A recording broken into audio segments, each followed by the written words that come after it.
मोर्शी येथील पेटपुरा जयश्री हनुमान वारकरी बहुउद्देशीय मंडळ यांच्या वतीने शुक्रवारी सकाळी हनुमान मंदिर येथून पायदळवारी काढण्यात आली। ही पायदळवारी पेटपुरा, गुजरी बाजार, गांधी चौक, मंत्री मार्केट, गांधी मार्केट मार्गे जयस्तंभ चौक येथे पोहोचली। जयस्तंभ चौक येथील गणपती मंदिरासमोर दिंडी आल्यानंतर दिंडीची आरती करण्यात आली। या पायदळवारीच्या शोभायात्रेत वारकरी भजन मंडळी, महिला भजन मंडळीसह मोठ्या प्रमाणावर मोर्शीकर नागरिक उपस्थित होते। गजानन महाराज की जय या घोषणेने मोर्शी दुमदुमून गेली।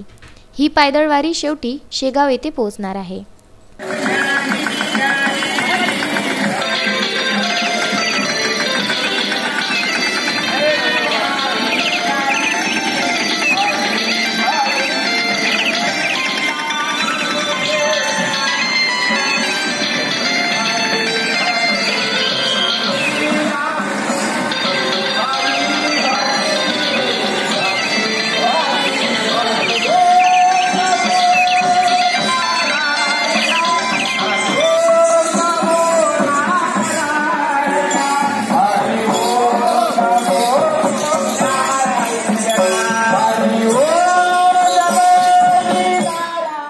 संजय गारपवार, विदर्भ न्यूज, मोर्शी।